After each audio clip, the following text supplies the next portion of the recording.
Hi friends, இப்போ சாப்பங்கிழங்கு fry பண்ணலாம் friends. இந்த சாப்பங்கிழங்கு ஃப்ரைக்கு நான் வேக வச்சு சின்ன சின்னதாக கட் பண்ணி வச்சிட்டோம் ஃப்ரெண்ட்ஸ். இதில் உப்பு ஆட் பண்ணிக்கோங்க ஃப்ரெண்ட்ஸ், தேவையான அளவுக்கு உப்பு. இப்போ மிளகாத்தூள் ஆட் பண்ணிக்கோங்க. இது கொஞ்சம் எக்ஸ்ட்ராவே மிளகாத்தூள் போடுங்க ஃப்ரெண்ட்ஸ், ஏன்னா அரிசி மாவு போடுறதுனால கொஞ்சம் இழுக்கும். மொறுன்னு ஆகிறதுக்கு லாஸ்ட்டாக நம்ம அரிசி மாவு தோலாம். இப்போ இதை நல்லா கலக்கி விட்டுலாம் ஃப்ரெண்ட்ஸ், ஊறட்டும் இந்த உப்பு மிளகாத்தூள். இப்போ இந்த சாப்பங்கிழங்கு ஃப்ரைக்கு நல்லா இதை கலக்கிட்டு ஒரு 10 நிமிஷம் ஊறட்டும் ஃப்ரெண்ட்ஸ், அப்போ தான் நல்லாயிருக்கும்.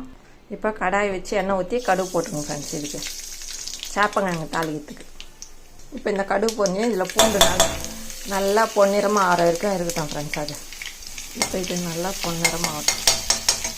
இப்போ இதில் சாப்பங்கிழங்கு ஆட் பண்ணிக்கலாம் ஃப்ரெண்ட்ஸ். இது நல்லா சேவக்கட்டும் ஃப்ரெண்ட்ஸ். இதில் கொஞ்சமாக புளி தண்ணி ஆட் பண்ணிக்கோங்க, நல்லா டேஸ்ட் வரைக்கும். இப்போ இதை ஸ்லோலே வச்சு சேவக்க விடுங்க ஃப்ரெண்ட்ஸ். இதில் கொஞ்சமாக அரிசி மாவை ஆட் பண்ணிக்கோங்க ஃப்ரெண்ட்ஸ், நல்லா மொறுன்னு ஆகிடும். சும்மா ஒரு 3/4 ஸ்பூன் அளவுக்கு தூங்குங்க ஃப்ரெண்ட்ஸ். இப்போ பாருங்கள் ஃப்ரெண்ட்ஸ், இந்த சாப்பங்கிழங்கு தனித்தனியாக நல்லா மொறுன்னு ஆயிடுச்சு ஃப்ரெண்ட்ஸ். இந்த மாதிரியே செய்யுங்க, செம்ம டேஸ்ட்டாக இருக்கும் இந்த சாப்பங்கிழங்கு பொரியல். இந்த வீடியோ பிடிச்சிருந்தால் லைக் பண்ணுங்கள், ஷேர் பண்ணுங்கள், சப்ஸ்கிரைப் பண்ணுங்கள் ஃப்ரெண்ட்ஸ்.